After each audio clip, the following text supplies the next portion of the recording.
Merci à vous pour ces informations.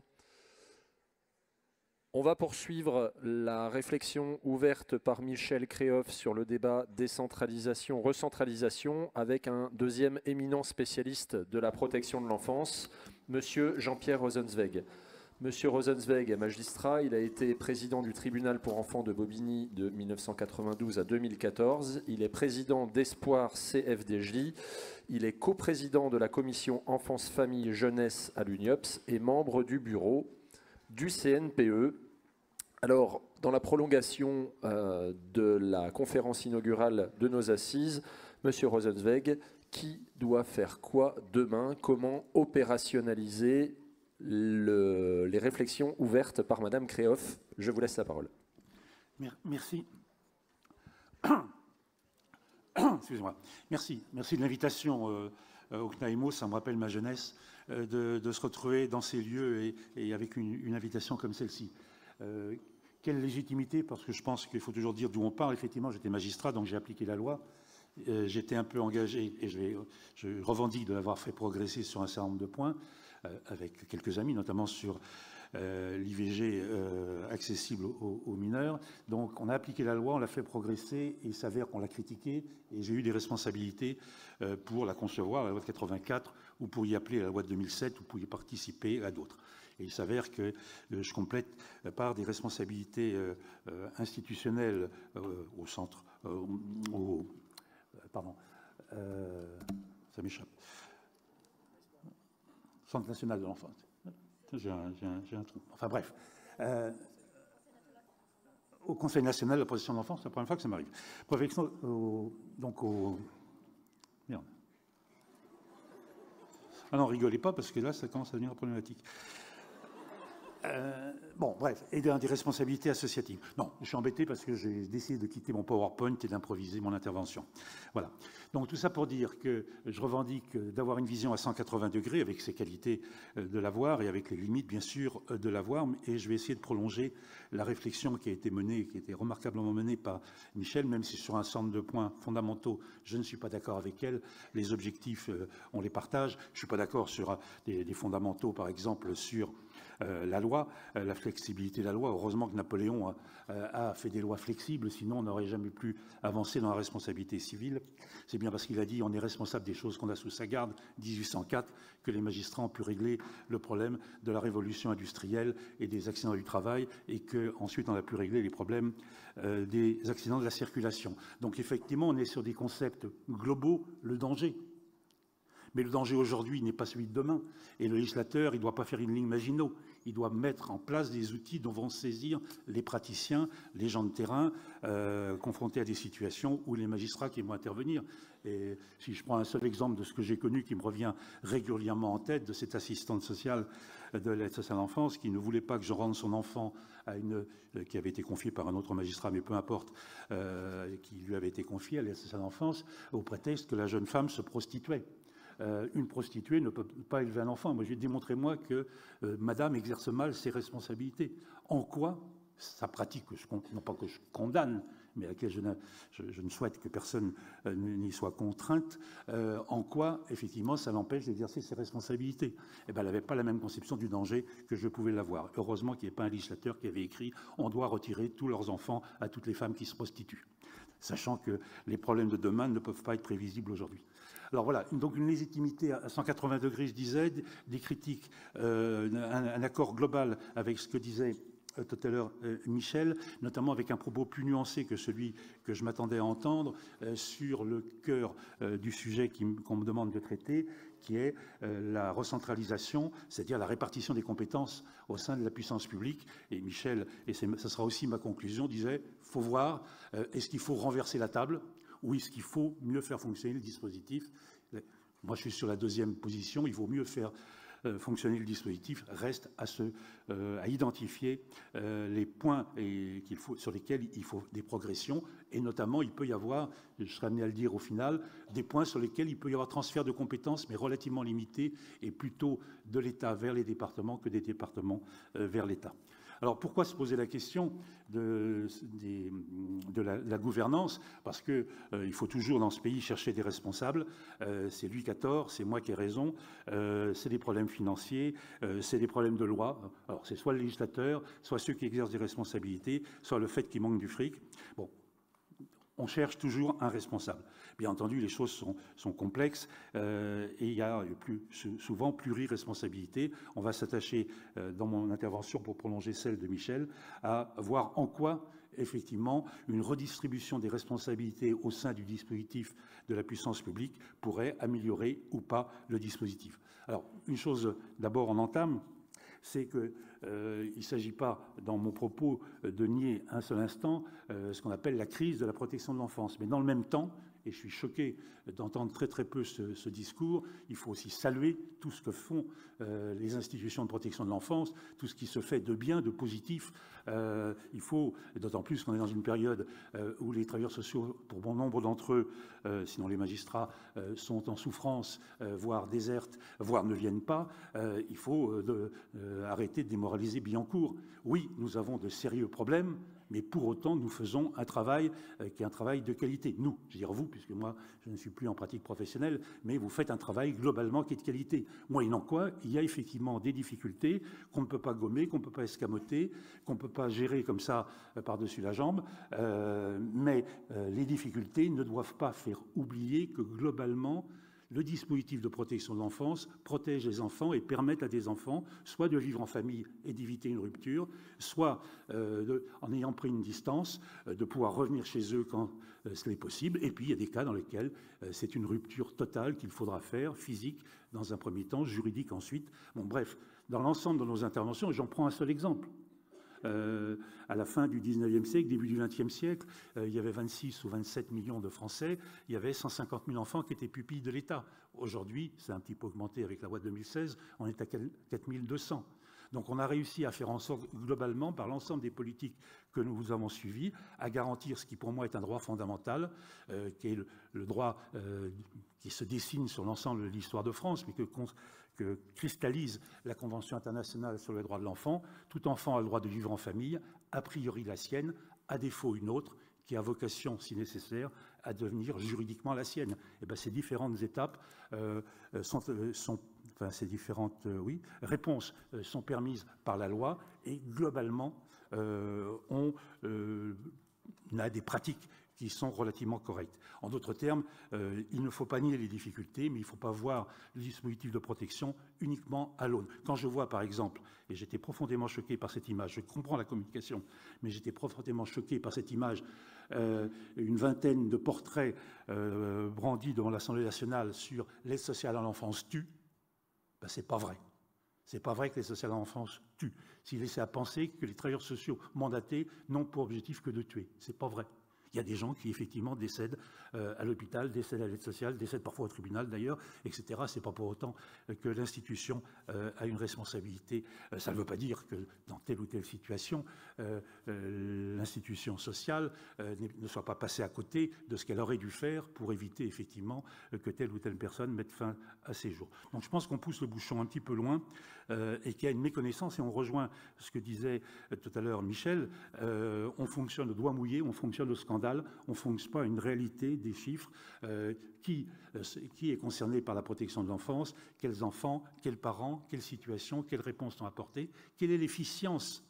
Je vous rappelle les travaux de Michel Duim, Corbillon et Assailly, il y a une trentaine d'années, qui montraient que c'est entre 4 à 6% des enfants qui étaient présents actuellement à l'aide sociale à l'enfance. Personnellement, je n'utilise jamais le mot placement, parce qu'on place un objet, on accueille une personne, et quand en peu de temps, j'en ai fait la démonstration il y a 5 minutes, je devrais aller en EHPAD. Si j'entends mes enfants et petits-enfants derrière dire où est-ce qu'on place papy, je dégoupille façon puzzle. Je ne suis pas un tube digestif qu'on va nourrir, je suis une personne. On accueille une personne, on place un objet. Je combats le concept de placement. Mais en tout cas, les travaux de Michel Duim, Corbillon et Assailly du CNRS démontraient, quand je posais la question à des parlementaires, combien y a-t-il d'enfants qui sont actuellement confiés à l'aide sociale dont les propres parents l'avaient été, c'est-à-dire notre capacité à rompre la chaîne de l'exclusion, tous me disaient beaucoup. Certains présidents me disaient, le conseil départemental me disait d'ailleurs, des fois 75%. Michel Duim, Corbillon et Assailly ont démontré que c'était entre 4 et 6%. 4 à 6%. Allez, je vous fais à 10% avec les accueils croisés des enfants qui ont pu être pris en charge par l'aide sociale et qui sont accueillis par la maison du handicap ou par la justice. Allez, ça fait 10%. 10%, ce n'est pas 25, ce n'est pas 50, ce n'est pas 75%. En d'autres termes, on réussit plus souvent qu'on ne le croit, mais nous-mêmes, les professionnels de la protection de l'enfance, véhiculons un discours négatif sur notre travail. Et ça, j'en suis profondément choqué. Je n'ai pas eu à refuser puisque je n'ai pas été sollicité, tu l'as finalement été, moi je ne l'ai pas été, de témoigner devant la commission sur les dysfonctionnements, mais j'étais choqué, on m'a répondu que juridiquement j'avais tort, et de fait j'avais tort, que la commission parlementaire soit créée sur les dysfonctionnements de la protection de l'enfance. Elle aurait dû être créée sur les fonctionnements. Et dans les fonctionnements, il y a du positif et il y a du négatif. Mais le magistrat que je suis, et le magistrat qui n'est pas un magistrat du parquet, un acte d'accusation a priori sans réserve, ça me pose problème. Alors tout ça pour dire, et je ne veux pas du tout nier la crise que nous traversons, mais la relativiser au bon sens du terme, c'est-à-dire essayer d'identifier où sont les vrais problèmes. Et de mon point de vue, c'est pour ça que je me suis attardé quelques instants sur ces éléments, de mon point de vue, le débat sur la décentralisation ou la recentralisation camoufle les vrais problèmes auxquels nous sommes confrontés, ce que j'appelle les plaques tectoniques qui sont en train de se mettre en place ou se déplacer sans que nous le réalisions. Et grosso modo, ma thèse, je le dis tout de suite, on va petit à petit vers, j'allais dire, un dispositif à la nord-européenne ou à l'américaine, avec des juges qui vont devoir, saisis de telle ou telle situation, par le procureur de la République, via le président du conseil départemental, mais peu importe, décider qu'il faut retirer tel enfant pour le confier à telle structure, affaire suivante. En d'autres termes, ça sera le conflit entre le département des Yvelines qui plaide le retrait, la famille, l'enfant, on regardera en bas pour voir ce qu'il demande, et le trébuchet tombera, et on placera l'enfant, entre guillemets, à l'aide sociale pendant 2 ans, et on passera à l'affaire suivante. C'est ce qui est en train de se jouer dans les pays, enfin c'est ce qui est dans les pays nord-européens, c'est ce qui se joue aux États-Unis et au Canada, au Québec, pardon. Je combats cette dimension-là parce que je ne pense pas qu'elle prenne en compte réellement le besoin des enfants, qui est non pas d'être confiés à telle ou telle structure, mais que leur vie change. Ce n'est pas du tout la même chose. Il ne s'agit pas de distribuer la responsabilité sur l'enfant, mais il s'agit de s'attacher à ce que, maltraité qu'il ait été, il ne le soit plus, que carencé sur le plan éducatif, il ne le soit plus, et qu'il puisse participer de la définition de sa vie. Alors tout ça pour dire qu'on est sur une interpellation frontale avec des fausses questions qui remettent en cause qui mettent en cause parfois des vrais problèmes, et puis souvent, elles sont à côté de la plaque. Parmi les choses qui choquent, et à juste titre, il y a la question de l'inégalité des politiques qui peuvent être suivies. On entend souvent dire que le dispositif actuel est inégalitaire. Ce qui se fait à Marseille ne se fait pas à Paris, dans l'Est, dans l'Ouest, j'en passe, et des meilleurs. Donc j'y reviendrai dans quelques instants. Et puis, bien sûr, ce qui est fondamentalement contesté, c'est la carence dans les réponses, le nombre de mesures qui ne sont pas exécutées. Je rappellerai que l'évaluation que nous faisons au Conseil national de la protection de l'enfance, à partir des chiffres sortis à un moment donné par le syndicat de la magistrature, mais aussi par d'autres, c'est qu'il y a environ 6000 mesures d'accueil physique d'enfants qui ne sont pas exécutés, et des juges, dit-on, qui renonceraient à prendre une mesure. J'arrive pas à voir comment un juge peut renoncer à prendre une mesure qui s'impose, mais enfin bon, dans le discours dominant, c'est « je ne confie pas à un enfant ». Moi, j'ai tendance à dire « si tu ne le confies pas, c'est que tu n'avais pas à le confier, parce que si vraiment tu dois le faire, tu le feras ». Mais en tout cas, il y a actuellement 6000 mesures qui ne seraient pas exécutées, seulement des mesures d'accueil. Je ne parle pas des mesures d'AEMO qui vous concernent au premier chiffre. Il y a bien sûr aussi contestable et critiquable la qualité de la prestation qui est apportée à un certain nombre d'enfants. Et ça a été dit tout à l'heure par quelqu'un qui intervenait dans la salle, je crois par Michel aussi quand je suis arrivé, l'aide sociale à l'enfance à accueillir ou à suivre nombre d'enfants qui relèveraient a priori du dispositif dit du handicap. Dans les carences de ce dispositif, les enfants lui sont finalement confiés en Seine-Saint-Denis. C'était pléthore lorsque j'étais juge pour enfants. Alors, dans ce contexte où effectivement on a le sentiment que ça ne peut pas durer, En d'autres termes, le statu quo est impossible. Ça, c'est clair. Se multiplient les rapports, rapport sur rapport. Je ne vais pas les reprendre ici. Vous le verrez dans le PowerPoint que j'ai préparé, qu'on vous distribuera. Et puis maintenant, on en est à parler de faire un super rapport sur les rapports qui ont été faits. Un rapport au carré, nous dit Madame... Enfin, c'est pas l'expression qu'elle utilise, mais que nous promet Madame Vautrin. Donc, on est dans un contexte où on est à la recherche de responsabilités, et là, il faut les identifier. Je vais rejoindre ce que disait Michel, je ne sais pas pourquoi je dis là, parce qu'elle est là, ce que disait Michel tout à l'heure, on est d'accord sur ce point. Il ne s'agit pas, là encore, de nier qu'il pose des problèmes spécifiques. J'en sais quelque chose, j'étais le président du tribunal pour enfants de Bobigny, c'est moi qui ai accueilli, mon cabinet, qui a accueilli les enfants venant de l'étranger qui arrivaient à Roissy. J'ai traité, je crois, 8000 situations. Le dossier des MNA ne doit pas être nié. Mais ce n'est pas le dossier des MNA qui emboulise la protection de l'enfance. Si on reprend les chiffres, ils sont très clairs. 204 000 à la fin de l'année, 204 000 mineurs ou jeunes majeurs qui sont accueillis par les services directement ou indirectement de l'aide sociale à l'enfance. 37 000 sont des mineurs étrangers. Tous les autres sont bien de chez nous. Dans les années 2000, ils étaient seulement 110 000. En d'autres termes, mineurs étrangers ou pas mineurs étrangers, on a augmenté de 30% le nombre de gosses qui sont accueillis dans les institutions. Pourquoi y a-t-il, quand nous nous battions pour la désinstitutionnalisation, pourquoi y a-t-il une explosion de la réponse institutionnelle? Est-ce que c'est parce qu'il y a une augmentation des situations de crise? Est-ce que c'est parce qu'il y a un meilleur outillage dans le repérage des situations? Ces deux éléments peuvent jouer. Le deuxième, à mon avis, pas moins de situations, mais un meilleur repérage. Mais de mon point de vue, il y a surtout une défaillance en liminaire de tous les dispositifs d'accompagnement aux parents qui peuvent être en difficulté. D'abord, la famille élargie, mais aussi tous les dispositifs de proximité. C'est un point commun de tous les rapports, toutes les analyses, tous les rapports qui ont pu être faits sur les 20 ou 30 dernières années, que tous ces dispositifs étaient ou sont encore au rouge.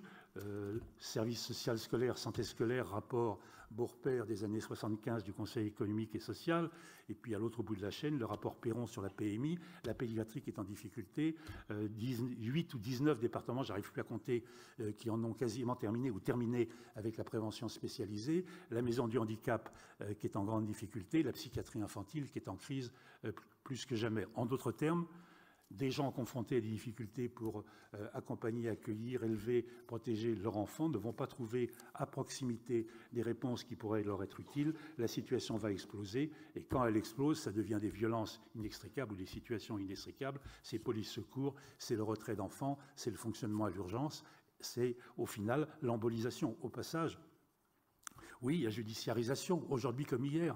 Mais c'est le magistrat qui parle. On ne se lève pas tous les matins pour avoir des situations. Les situations, elles viennent de qui? Elles viennent essentiellement du président du conseil départemental qui nous signale des difficultés qu'il a observées ou auxquelles il est confronté. Et c'est normal qu'à situation grave, il y ait réponse judiciaire. Je vous rappelle, et je vais refaire du droit comme l'a faisait tout à l'heure Michel Créoff, l'intervention judiciaire du procureur ou du juge.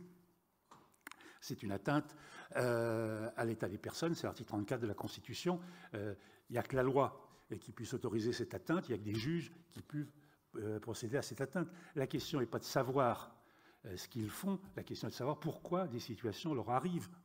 La vraie déjudiciarisation, c'est de faire en sorte que les situations n'aient pas à remonter, qu'il n'y ait pas de conflit. Et moi, c'est là où j'étais légèrement en divergence avec ce que disait Michel tout à l'heure. J'étais enfin repéré. J'étais enfin repéré. Ce que disait Michel tout à l'heure.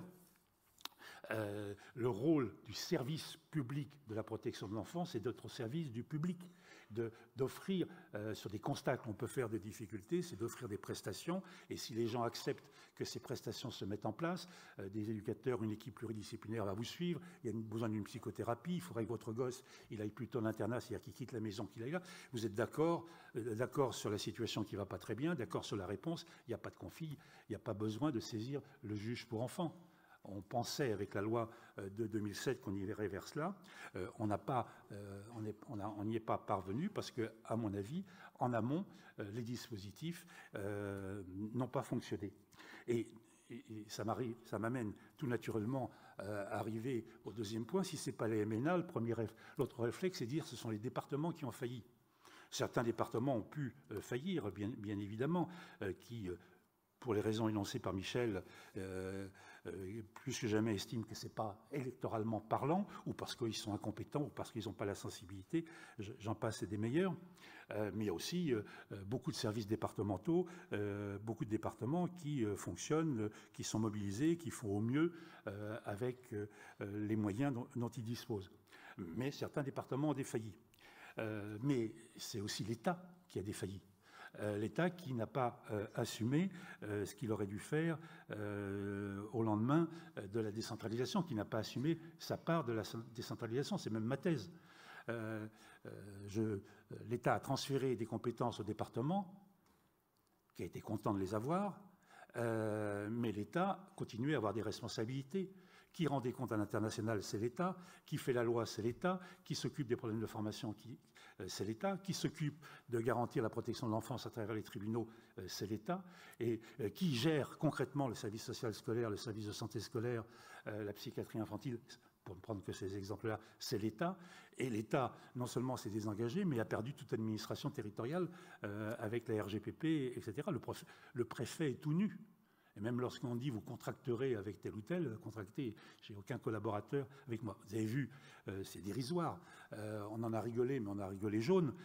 Cette dernière disposition qui a été prise en 2022, après la loi Taquet, consistant à dire dans 10 départements, il va y avoir des délégués du préfet. Enfin, vraiment, dans 10 départements, un délégué. C'est abracadabrant pour l'État qui a des responsabilités à assumer. Au passage, et Michel peut en témoigner, en 83-84, lorsqu'il y a eu décentralisation, on ne parlait pas de fonction régalienne de protection de l'enfance. On était sur une gestion de l'action sociale, une répartition des blocs de compétences. Toi, tu t'occupes des aspects économiques, des aspects militaires, de la diplomatie, etc. Toi, tu t'occupes du social, point barre. On ne parlait pas de fonction régalienne de protection de l'enfance. C'est le combat qu'on a mené les uns et les autres au nom des droits humains, et notamment des droits des enfants, qui a fait émerger, effectivement, que dans ce pays, qui était à l'époque la 4e, sinon la 5e puissance mondiale, qui avait un siège au Conseil de sécurité, eh bien, il pouvait y avoir des gens qui étaient maltraités, et notamment des enfants, mais dans le même temps des femmes, pour faire allusion, référence, j'allais dire, aux sincérités successives et relatives de la puissance publique. Souvenez-vous que le viol entre époux n'a été en France condamné qu'à partir de 1995 par la jurisprudence de la Cour de cassation et 2005 par la loi. Bon. Et la protection de l'enfance, c'est grâce à Pierre Strauss et à l'enfant du placard qu'en 1981, la France a commencé à se réveiller à la maltraitance à enfants. La France ne pouvait pas maltraiter ses enfants. Et puis petit à petit, on a constaté que les violences n'étaient pas seulement physiques, elles étaient psychiques, elles n'étaient pas seulement de la famille, elles étaient institutionnelles, elles pouvaient être sexuelles, et on a appris ce qu'on savait. Je peux en témoigner, c'est moi qui ai rédigé les circulaires sur l'enfance maltraitée de 1983. J'y avais mis le mot inceste, et les fonctionnaires qui travaillent avec moi me disent, M. Rosanelli, ça c'est du militantisme, vous ne pouvez pas parler d'inceste au nom du ministre, puisque vous n'êtes pas capable de dire quelle politique vous allez suivre sur le fait que vous dénoncez. Un militant peut dénoncer, mais un ministre doit dire il y a inceste et voilà ce que je propose. À l'époque, on n'était pas au point. Non pas qu'on niait que ça exista, on n'était pas conscient de l'ampleur. 3 millions de personnes disent avoir été victimes d'inceste le temps de leur enfance, et on n'était pas conscient de l'impact que ça pouvait avoir sur l'itinéraire de vie des personnes. J'en sais quelque chose. Membre de la SIA, j'étais amené à entendre avec Antoine Garapon des gens qui avaient nos âges, 70, 75 ans, qui arrivaient en Santiago, en jean, avec le sac sur l'épaule, en disant « je suis chef d'entreprise, j'ai eu 3 enfants ». On se disait avec Antoine « mais qu'est-ce qu'on est venu faire là ?» Le type, au bout de 3/4 d'heure, il était en larmes à nous raconter ce qu'il avait vécu dans tel établissement scolaire religieux 60 ans plus tôt. C'est Monseigneur Matagrin qui dit pendant la commission « Je savais qu'il y avait un interdit, mais je n'étais pas conscient de la violence que ça pouvait infliger aux victimes. » En tout cas, ce que je veux dire par là, c'est que nous nous sommes éveillés à la violence aux enfants relativement tardivement. Les violences intrafamiliales, le concept de violence intrafamiliale, la mise en œuvre de stratégies judiciaires, législatives d'abord, judiciaires ensuite, pour répondre aux violences intrafamiliales, c'est récent. Il y a les féminicides. Souvenez-vous, il y a 10 ans, on rigolait des Espagnols dans leur campagne sur le féminicide. La France, jamais ça, tu parles. avec 150 femmes qui sont tuées tous les ans, on a fini par comprendre qu'il y avait un réel problème. Alors tout ça pour dire que l'État, et donc l'État c'est aussi nous, n'a pas été à la hauteur du problème qui était posé. Et effectivement, pendant toute une période, s'est désintéressé de ces questions jusqu'au moment où il a compris que c'est lui qui devait rendre des comptes à l'opinion, comme le disait Michel tout à l'heure, à travers les affaires, des scandales qui ont pu éclater, et qui devait rendre des comptes à l'international. Alors oui, il y a le problème de la gouvernance qui est en cause, mais il y a, et je vais y revenir bien sûr, mais entre l'État et les conseils départementaux, il y a aussi, bien sûr, des problèmes financiers qui sont en cause, mais comme la CNAP le propose, y mettrait-on 1 milliard ou 1,5 milliard de plus, est-ce que les problèmes seraient résolus? Ça mettrait du beurre dans les épinards, mais je ne suis pas sûr du tout que les problèmes auxquels faisait allusion tout à l'heure Michel soient résolus par le fait qu'on injecte 1 milliard ou 1,5 milliard de plus.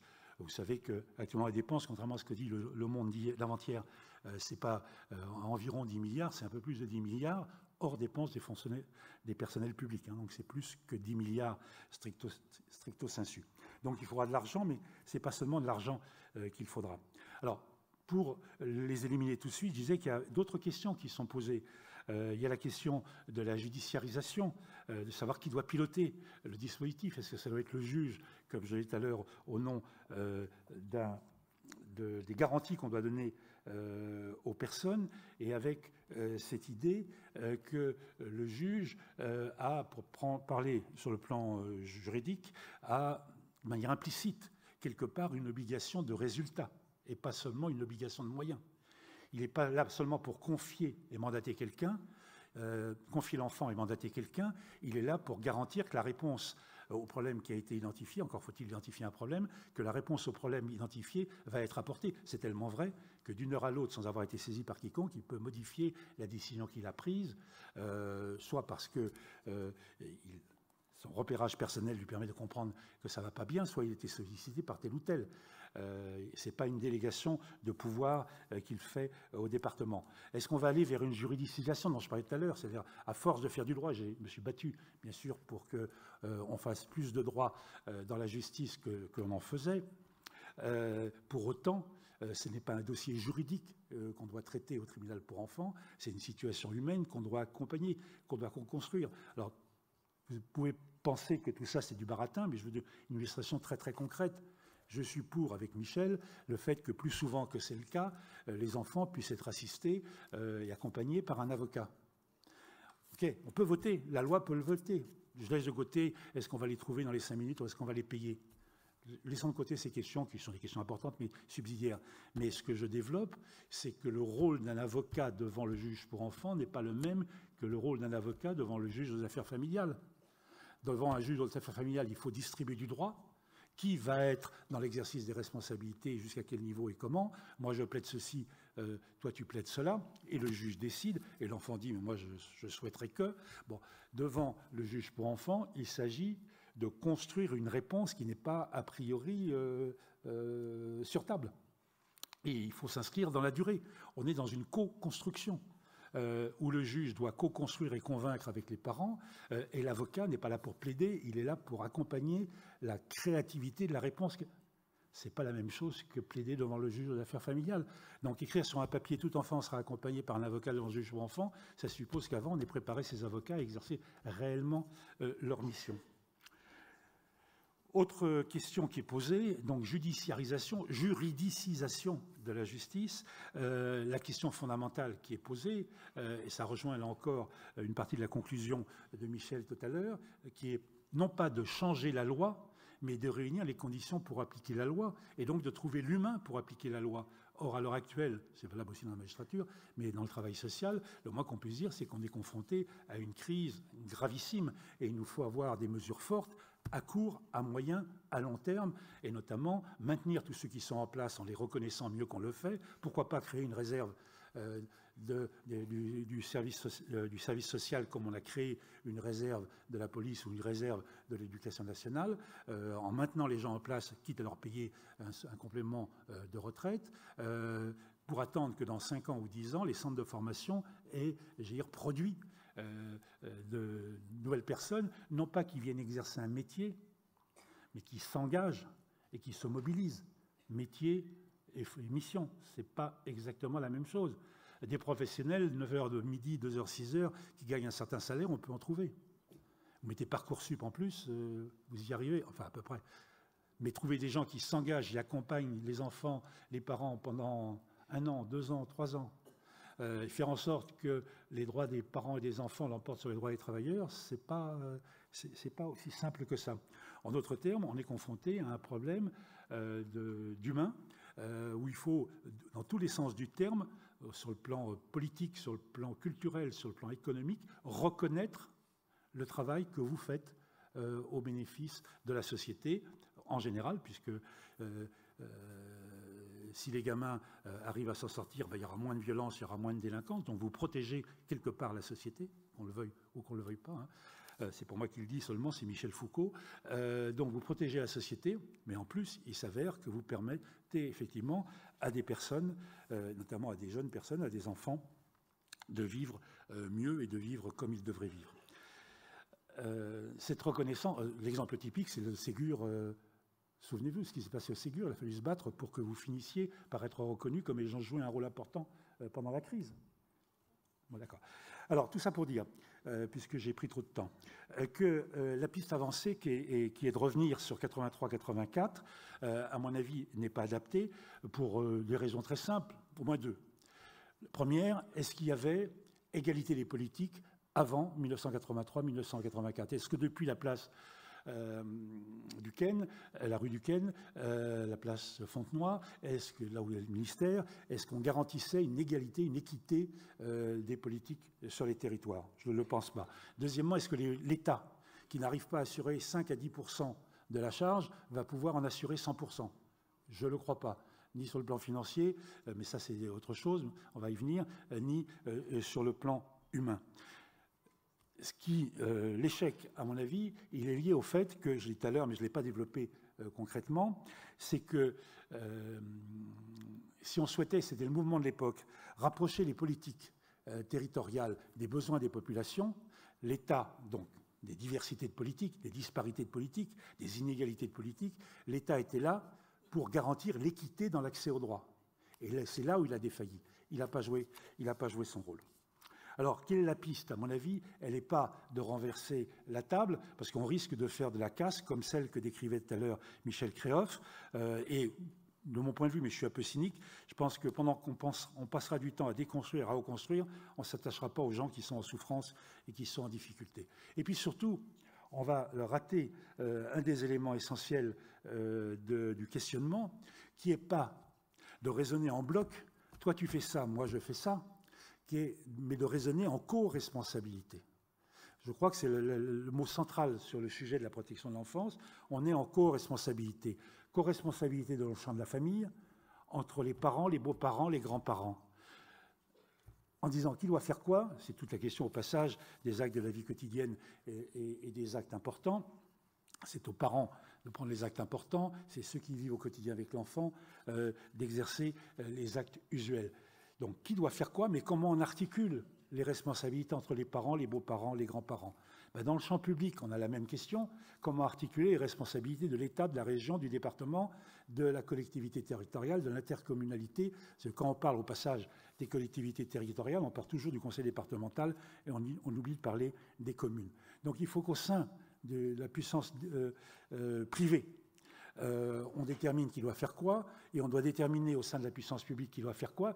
On doit articuler au sein de la puissance privée qui doit faire quoi, et articuler au sein de la puissance publique qui doit faire quoi, et articuler le public et le privé, et hiérarchiser les choses. La protection de l'enfance est d'abord une protection familiale, dans ce pays judéo-chrétien. Je conteste la formule, mais je l'utilise pour faire très très rapidement. Le premier droit de l'enfant, c'est le droit de vivre en famille, c'est ce que je disais tout à l'heure. Non, et là, je ne suis pas d'accord avec la formule qui était utilisée tout à l'heure, même si j'adore Paul Durning, bien sûr, de suppléance. Dans un premier temps, il s'agit d'accompagner, de ne pas suppléer, mais de permettre aux parents d'exercer leurs responsabilités. Maintenant, il va y arriver des situations dans lesquelles il faudra aller plus loin, et voire des situations dans lesquelles il faudra aller très loin. Mais là, mon analyse, et c'est pas moi qui l'ai inventé, c'est une observation, la première ligne de protection des enfants, c'est a priori leur famille. C'est deuxièmement le dispositif médico-social, c'est troisièmement le dispositif administratif, c'est quatrièmement le dispositif judiciaire. Chacun intervenant après l'autre s'il y a des défaillances avant. Alors après, il y a la question centrale qui est celle du statut juridique de l'enfant. Est-ce qu'on le met en premier, ce que je crois, l'enfant est d'abord au cœur du dispositif, ou est-ce qu'on le met en 5e position? J'en sais rien, mais en tout cas, ces 5 cercles sont les cercles de la protection de l'enfance. Et je rejoins à 150% ce que disait Michel tout à l'heure sur le fait que l'enfant, on s'est battu pour qu'il soit reconnu comme une personne et une personne ayant des droits et pouvant exercer ses droits. C'est le rapport que j'avais commis avec Dominique Youf qui a été enterré. Et on ne l'avait pas vu. Donc, je mea culpa. Mais on doit aller à Canossa. Michel a énoncé tout à l'heure des choses qui étaient tout à fait passionnantes et intéressantes, qui serait que l'enfant puisse pouvoir personnellement demander des comptes à l'administration sociale et à ses responsables qui n'exercent pas leurs responsabilités. De la même manière qu'on a admis que l'enfant pouvait saisir un juge pour enfants, ce qui était exceptionnel, puisqu'un enfant est un incapable et ne peut pas agir en justice au nom de sa protection, on a admis en 1958 qu'il pouvait saisir le juge pour enfants. Au nom de sa protection, on devrait pouvoir admettre qu'il puisse saisir le tribunal administratif, qu'il ne soit ou qu'il ne soit pas accompagné d'un administrateur ad hoc ou d'un avocat. Je referme la parenthèse. Alors tout ça pour dire que, effectivement, je crois qu'au fond de notre sujet, la question n'est pas de dire c'est l'un contre l'autre, c'est l'un avec l'autre, mais pour que ça soit l'un et avec l'autre, encore faut-il que chacun soit au clair dans ses responsabilités. Quelles sont les responsabilités de l'État? Quelles sont les responsabilités du département? Et au passage, on ne l'a pas dit depuis que je suis dans cette salle, je ne l'ai pas entendu parler, quelle est la responsabilité du secteur associatif habilité, sans lesquels l'État d'un côté, le département, serait tout nu. Si vous n'existiez pas, si nous n'existions pas, je parle au nom d'Espoir, cette fois-ci, la mission régalienne, la mission de service public ne pourrait pas être exercée. Je vous fais observer au passage que pour combattre cette idée d'états généraux que nous prenions les uns et les autres il y a 2 ou 3 ans, les conseils départementaux, en accord avec l'État, avec Charlotte Cobel en l'espèce, avaient mis en place 6 ou 7 groupes de travail entre l'État et le conseil départemental. Et les conseils départementaux, l'ADF, peu importe, le secteur associatif n'était pas du tout concerné. Alors, tout ça pour dire que vous le retrouvez, puisqu'on me dit que je suis trop long, vous retrouvez ce que je vais vous développer rapidement dans le PowerPoint, mais il faut lister quelles sont les responsabilités de l'État ici accordées. Notamment, c'est l'État qui, au final, va être garant par rapport à la Constitution, mais garant aussi par rapport à l'international des politiques publiques et des réponses concrètes qui sont apportées aux enfants qui sont en difficulté. Il doit donc en dégager les moyens financiers. Je ne l'ai pas dit dans ce propos un petit peu débridé, mais que sur les 10 milliards et quelques publics, il n'y a que 670 millions, d'après mes informations, qui sont consacrés par l'État à travers la dotation de fonctionnement qui est donnée au département. En d'autres termes, c'est la politique immobilière du département qui contribue à financer la protection de l'enfance. Quelque part, c'est dit avec d'autres mots, ce que disait Michel tout à l'heure, il faut un budget à hauteur, petit 1, non pas de 670 mais de 10 milliards, et deuxièmement, un budget qui soit fléché. Question subsidiaire, dans le contexte actuel, va-t-on trouver les 10 milliards? On a su les trouver pour tel ou tel, est-ce qu'on saura les trouver sur ce sujet-là? C'est la question politique qui est posée. Tout le reste, c'est du baratin. Alors, deuxièmement, le rôle de l'État, il est peut-être d'animer, d'être le pilote dans l'avion, encore faut-il qu'il s'en donne les moyens.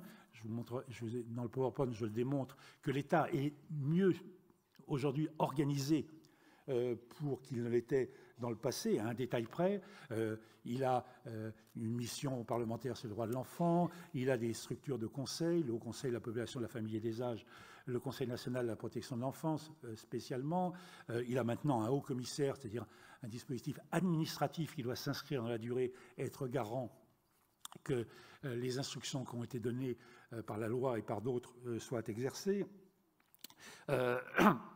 Il a le GIP, le groupement d'intérêt public France en France protégée, qui non seulement doit accueillir telle ou telle structure, mais ça c'est subsidiaire, mais doit jouer le rôle, peut jouer le rôle que décrivait tout à l'heure Michel Créoff de l'État avec la mission pouponnière, c'est-à-dire aider les départements qui le souhaitent à avancer ou aider des départements à avancer, même s'ils n'ont pas envie d'avancer, à fournir de la documentation, à fournir des chiffres, etc. L'État est en meilleure situation qu'il était que par le passé, à un détail près, c'est que l'enfance et la protection de l'enfance ne sont pas identifiés comme des objets de politique publique. On n'a pas de ministère qui soit directement en charge de ces questions, et si jamais on en a un, et quand on en a un, c'est parce qu'il y a un scandale par-ci, par-là. En d'autres termes, la classe politique qui nous gouverne n'a pas conscience, effectivement, des enjeux sur ce sujet. Elle n'en est pas convaincue.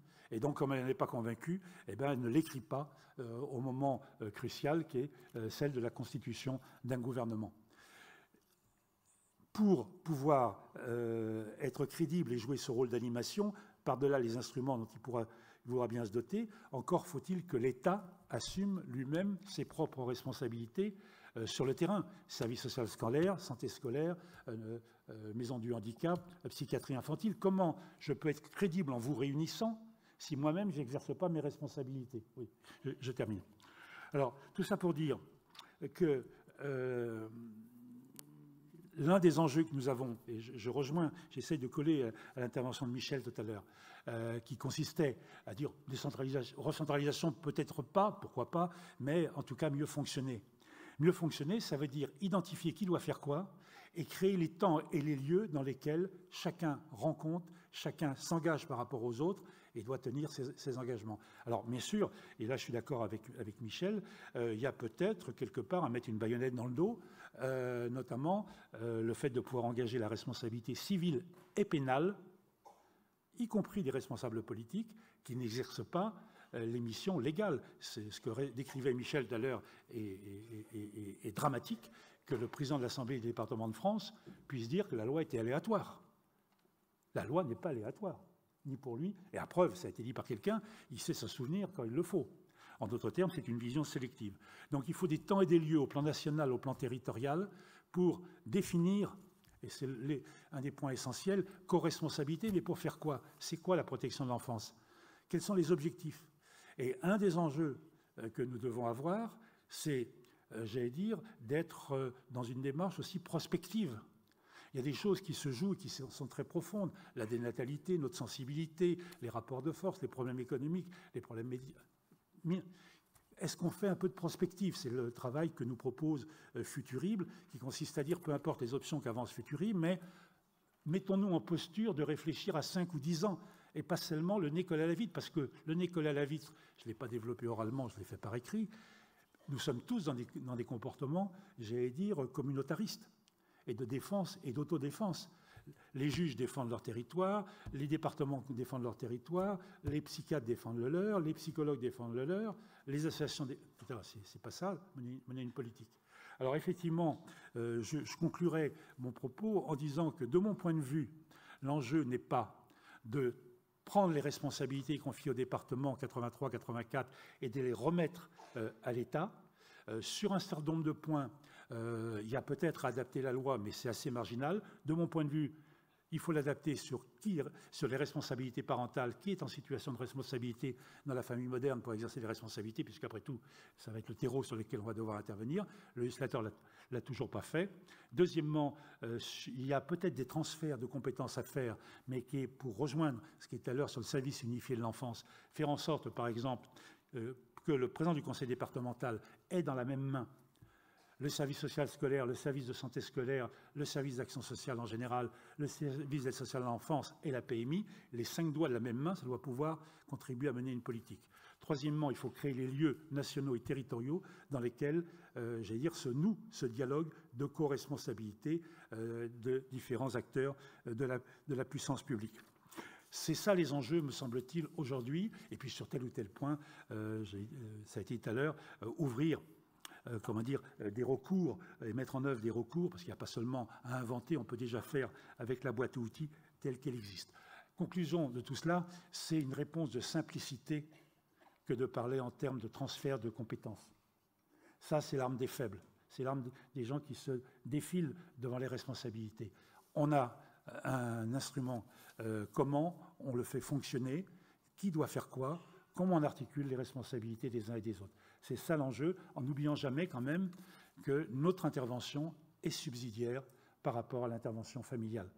Ce n'est pas un discours familialiste que je tiens, mais un discours en termes des droits des enfants. Le premier droit des enfants, j'ai dit 2 fois, c'est d'abord de vivre en famille et de créer les conditions qui pouvaient en famille. C'est pour ça qu'il ne fallait pas un ministère de la protection de l'enfance, mais un ministère de l'enfance au général.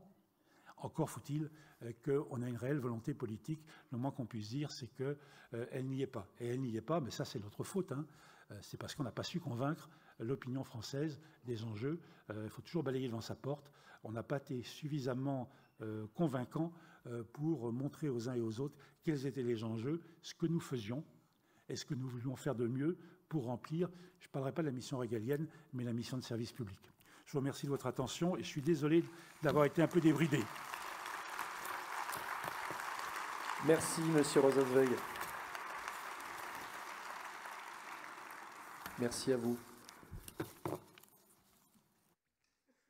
Merci plusieurs fois d'avoir su faire preuve d'adaptation dans le propos que vous aviez prévu pour vous ancrer dans la prolongation et le débat par rapport à l'intervention de Michel Créoff. Merci aussi d'avoir tenu le temps qui nous permet des échanges avec la salle que nous allons donc éclairer. Oui, une question en bas à ma droite. Allez-y, madame. Patricia Duchemin, vice-présidente association de Thiétreville. Donc, merci, Monsieur le Président, de votre intervention si directe. J'ai une question. Avec votre grande expérience, j'ai envie de vous poser cette question. Les enfants suivis en milieu ouvert et dont les familles déménagent dans un autre département sont perdus de vue par les services sociaux et donc plus protégés. Est-ce toujours le cas? Et si oui, comment y remédier? Alors, est-ce que c'est toujours le cas? Je suis incapable de vous le dire parce que je n'ai pas une pratique professionnelle aujourd'hui. Ça devient à la limite de mon propos parce que je parlais toujours de ce que je faisais et là je ne parle plus de ce que je fais ou de ce que je vois. Je crains que ça soit encore le cas. Mais sur le plan juridique, les instruments existent. Michel pourrait le confirmer mieux que moi. C'est des débats qu'on a eu au sein du Conseil national, sauf erreur de ma part. Les instruments existent pour que les départements communiquent les uns avec les autres pour lutter contre ce qu'on a appelé à l'époque, 2007 je crois, ou 2016, le nomadisme social. Donc des dispositions ont été prises. Le seul problème, mais ça c'est le problème, mais ça caractérise l'ensemble du champ, c'est qu'il y a beaucoup de dispositions qui existent et qui sont tout à fait méconnues par les uns et par les autres. Voilà. Et certaines familles en jouent ou en profitent. Je ne peux pas dire le contraire. Donc pour répondre à votre question, l'instrument juridique existe, mais est-ce qu'effectivement, concrètement, il y a une articulation qui s'est mise en place entre les départements, c'est-à-dire réellement, et si je réfléchis à voix haute, cette articulation, elle peut exister que s'il y a un réel suivi. Mais si on voit une situation tous les mois ou tous les 2 mois, la famille a largement le temps d'avoir déménagé entre-temps, si vous voulez. Mais quand il y a un suivi tout à fait régulier, il est plus facile de lutter contre ce nomadisme sauvage. Merci à vous.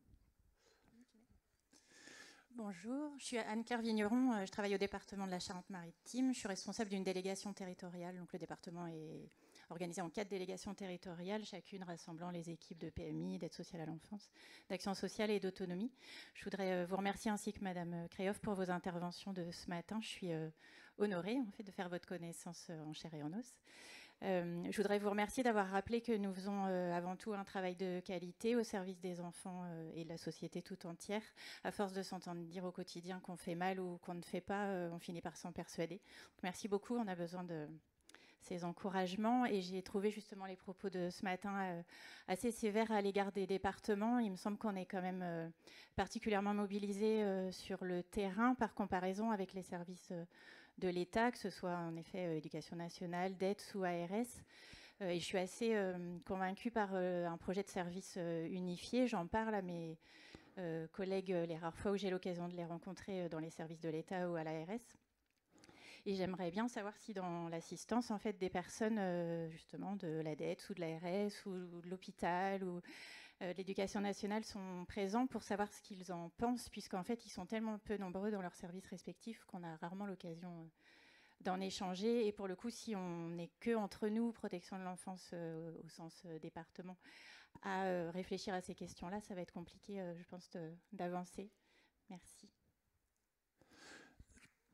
Merci à vous. Vous voulez réagir? Non, je ne peux pas répondre à la question parce que je ne sais pas qui est dans la salle, mais je voudrais prolonger ce que vous disiez avec ce que je disais, sur lequel j'ai peut-être pas été suffisamment précis. On peut envisager de changer la loi. Ça fait des années que je le propose, mais je n'ai pas été entendu, et notamment combattu par les syndicats dont il s'agit. Mais personnellement, je pense que le service social scolaire et le service de santé scolaire devraient rejoindre les 3 autres services pour qu'il y ait une politique globale, pour créer les conditions pour. Ça ne veut pas dire qu'il y aura, mais pour créer les conditions. En tout cas, aujourd'hui, les conditions n'existent pas. Et je proposais à Charlotte Cobel, lorsqu'elle était au pouvoir, et j'illustre mon propos tout à l'heure sur la dynamique.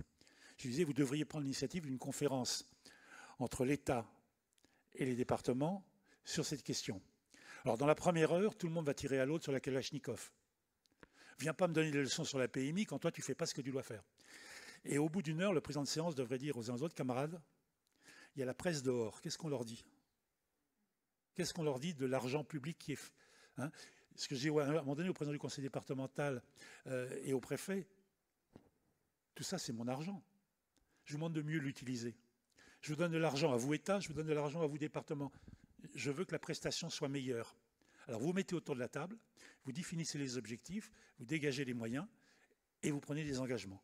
Et on se revoit dans un an pour voir si ça a été suivi et on en tire les conséquences. Et avec, je maintiens le discours de Michel, une baïonnette dans le dos pour contraindre que ça soit fait. De mon point de vue, comme magistrat militant, c'est par des plaintes pénales et civiles. C'est-à-dire en engageant la responsabilité pénale et civile en dommages et intérêts des responsables qu'on obtiendra que ça change. C'est ce qui a été fait en Belgique il y a une quinzaine d'années. On ne va pas rentrer dans les détails, et ça a fonctionné. Tant que vous ne rendrez pas responsables personnellement les gens, ils se réfugieront derrière c'est pas moi, c'est quelqu'un d'autre. Voilà. En d'autres termes, c'est un point sur lequel il y a une articulation qui est de l'ordre du possible. Et dernier élément que j'avais raté tout à l'heure, j'ai relu pour la circonstance, peut-être vous l'avez lu pour un certain nombre d'entre vous, le rapport Woerth, qui était intéressant, qui était Michel Michou, on ne savait pas très bien au final ce qu'il concluait, mais quelque part il y avait une idée que j'ai retrouvée par ailleurs dans les réflexions avec les uns et les autres, qui était que non seulement l'État devait abonder, ce qu'il n'a pas fait en 83-84.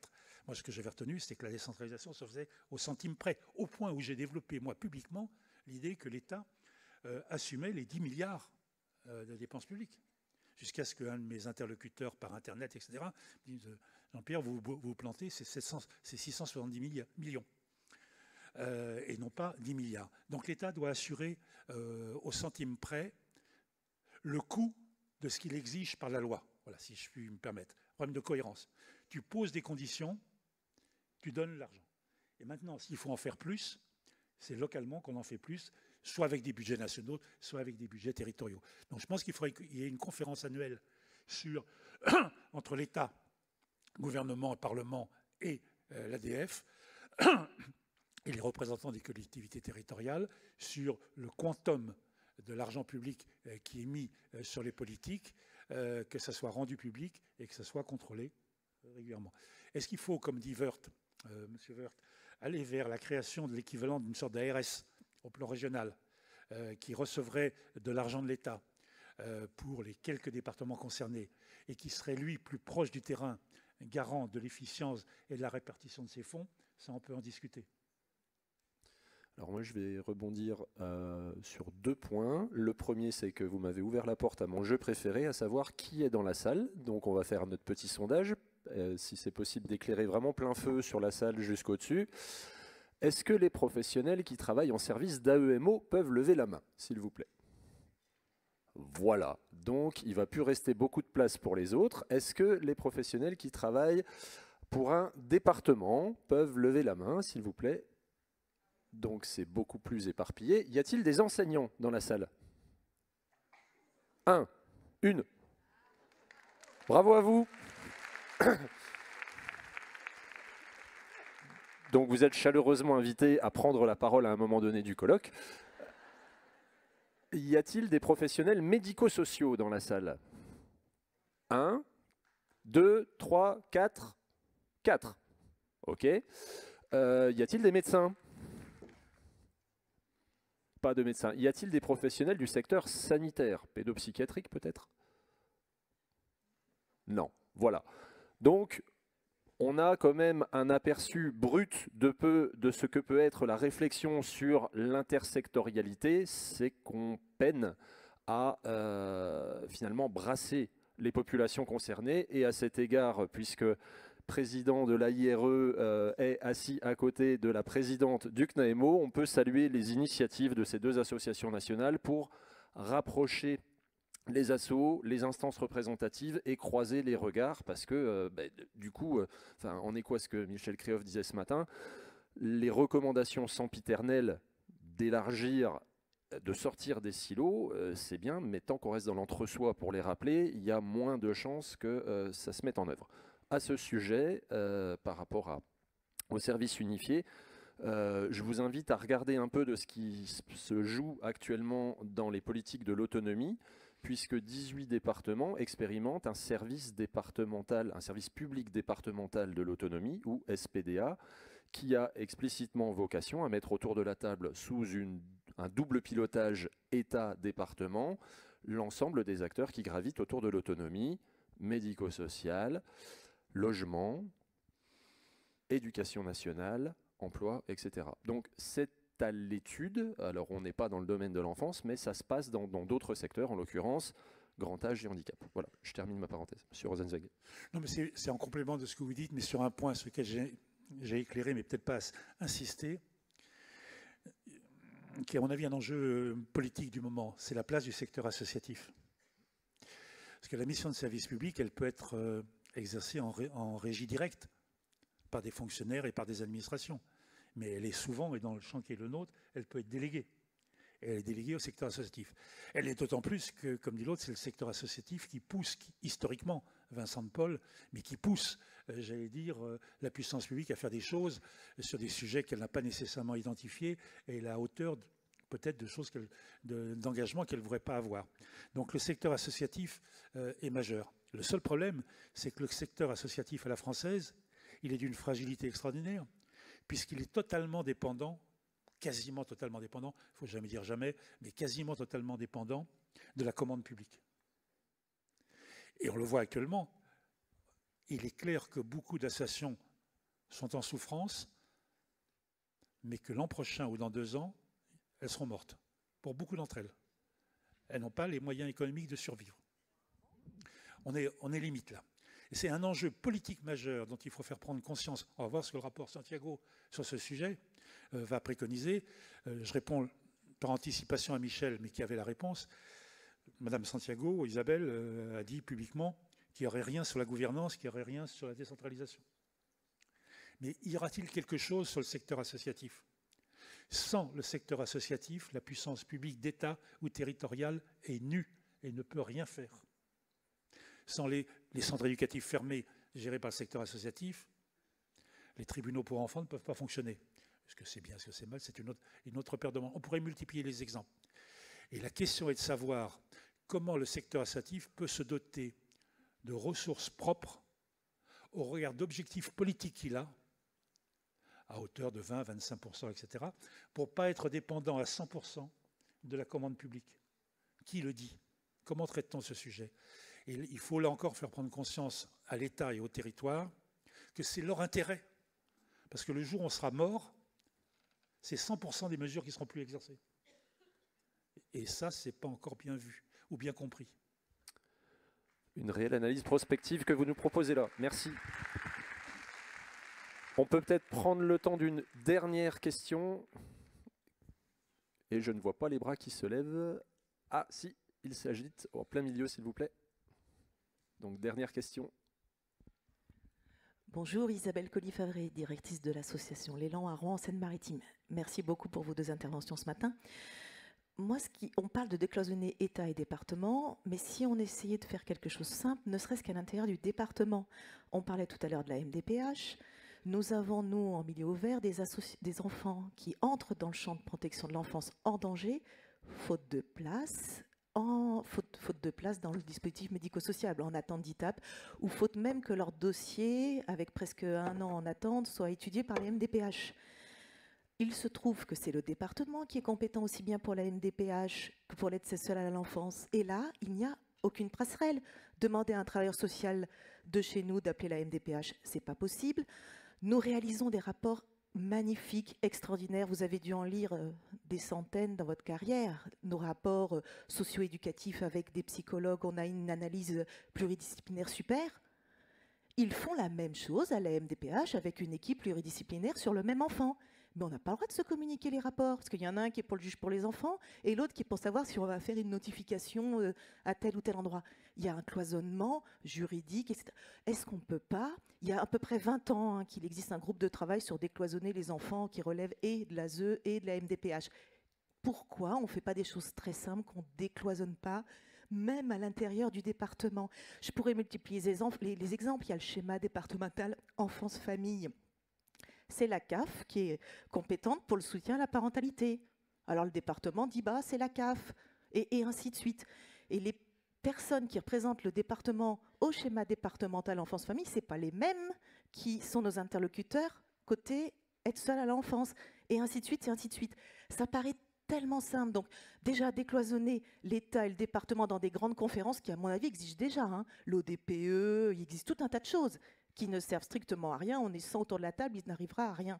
Pourquoi on ne fait pas déjà du décloisonnement à l'intérieur même des institutions qui existent, surtout quand c'est le même financeur? On pourrait faire des économies.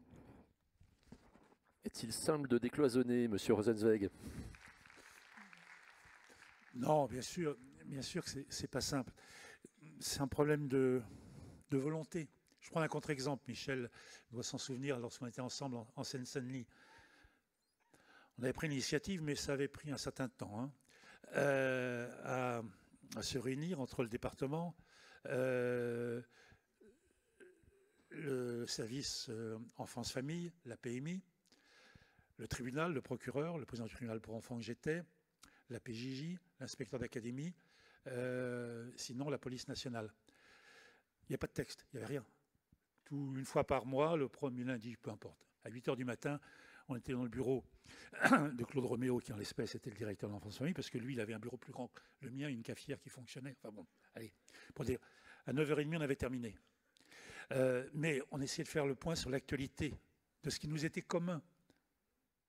On avait un problème commun, c'est améliorer autant, enfin faire fonctionner autant au mieux que ce n'était possible, améliorer, pourquoi pas, le dispositif de protection de l'enfance dans le département. Bon. Et puis, tous les 3 mois, on se réunissait, cette fois-ci en plénière, avec l'ensemble des inspecteurs de l'enfance, l'ensemble des juges pour enfants, qui estimaient qu'ils perdaient du temps, quand moi je leur disais, au contraire, vous allez vous faire connaître et vous allez comprendre les choses, ce qui prouve même qu'au sein de mon tribunal, c'était pas facile de l'obtenir, etc. Et là, on fonctionnait comme en Conseil des ministres, c'est-à-dire on examinait les décisions qui venaient d'être prises, les projets qu'on pouvait avoir les uns et les autres, et puis des travaux d'ordre généraux. Et donc, il n'y avait pas de texte, il n'y avait rien, il y avait une volonté. Une volonté qui était venue du fait qu'on avait mesuré les uns les autres qu'à force de s'envoyer des exocètes, on allait exploser en vol. Claude Roméo me disant, si tu fais intervenir le président du conseil départemental, tu vas foutre le bordel. Mais j'écoute, camarades, si on pouvait discuter ensemble, je n'aurais pas besoin de passer au-dessus. Ouais. Donc ce que je suis en train de vous dire, d'une manière anecdotique, de manière très crue, puisqu'on est en fin de matinée, c'est qu'encore faut-il qu'il y ait la volonté. Et il n'y a historiquement pas la volonté, et il y a conjoncturellement pas la volonté. En période de crise, chacun se recroqueville sur lui. On n'est pas dans la période. Comme disait Juppé, il faut être à l'aise dans ses baskets pour aller discuter avec les autres. Voilà. Et je crois qu'aujourd'hui, et c'est ça le problème, et c'est là l'intérêt de ce que proposait tout à l'heure, c'est aussi mes mots, mais d'une gouvernance nationale, il faut rassurer, il faut fixer des caps, il faut montrer aux gens qui font du bon boulot, mais qu'on pourrait faire mieux. Mais dire qu'ils font du beau boulot, ça ne veut pas dire que tout ce qui se fait, on doit le cautionner. Ce n'est pas normal que des enfants soient maltraités au sein du foyer départemental de la Gironde. Ce n'est pas normal qu'il y ait, comme le dit le Haut Conseil de la population de la famille, ou le DDE, je me souviens plus, 10 000 gosses jeunes majeurs qui ne soient pas pris en charge et qui soient à la rue. Ce n'est pas normal que... Okay. Mais il faut se poser les vraies questions. Exemple typique de vraies questions qu'on ne pose pas. Après, j'arrête. Exemple typique de vraies questions qu'on ne se pose pas, mais volontairement pour faire de la provoque. 2 provoques. La première, ce n'est pas l'accueil hôtelier qui est condamnable. Ce qui est condamnable, c'est que les gosses puissent quitter la maison et aller vivre ailleurs sans qu'il y ait un suivi social. Qu'il aille vivre à l'hôtel ou qu'il aille vivre... Alors, il vaut mieux ne pas vivre à l'hôtel. Moi, le premier, 1 nuit, ça va. 3 nuits, c'est trop. Mais la question politique qui était posée, qui n'a pas été traitée par le Parlement, c'est qu'aucun gosse ne doit partir de chez lui, sur décision judiciaire ou administrative, sans qu'il y ait un accompagnement social. Et ça, on ne l'a pas fait. Deuxièmement, la vraie question qui est posée... Attendez le deuxième coup pour applaudir. La question qui est posée, ce n'est pas celle des 18-21 ans des jeunes majeurs. Quand je vois M. Taquet la première fois, je lui dis, mais écoutez, vous êtes finalement quelqu'un qui voulait renverser la table au nom de M. Macron, mais vous êtes très giscardien. Dis-moi, giscardien. Je dis oui. Ça correspond à quoi le seuil de 21 ans? C'est Giscard qui abaisse la majorité de 21 à 18 ans en 1974, 6 000 gosses qui se retrouvent à Volo, et on met en place 2 décrets, décret justice et décret santé, pour accompagner les jeunes de 18-21 ans. Aujourd'hui, le seuil de 21 ans n'a plus aucun sens. La question politique qui est posée, est-ce que vous avez entendu, à part Isabelle Santiago, qui de temps en temps reprend cette idée, un responsable politique dire il nous faut réfléchir à la réponse sociale, à l'accompagnement social. Je ne veux pas institutionnaliser et faire un statut, hein, mais des jeunes qui ont entre 18 et 26 ans et qui n'ont pas le soutien familial auquel l'enfant moyen de base peut s'attendre en France. Donc, en d'autres termes, on a une classe politique qui n'existe quasiment pas sur ces sujets, qui a le nez collé à la vitre, qui fonctionne à l'événementiel. L'exemple typique, c'est la proposition de loi Attal de la semaine dernière. Monsieur Rosenzweig, je crois qu'il va falloir vraiment qu'on coupe. Mais attendez, le contre-exemple, je termine sur ça. Alors, c'est difficile. Là. Pour montrer la difficulté du sujet, hein, on est nombreux dans cette salle, par exemple, à être contre la proposition Attal. On s'est battu pour, j'ai lancé une pétition, il y a 370 personnes qui l'ont signée. 370 personnes qui sont contre la comparution immédiate des enfants qui volent un téléphone. Où est-ce que vous étiez? Où sont les autres? Et on veut mobiliser la société. Il faut toujours balayer devant sa porte. C'est le mot de la fin. Merci à vous.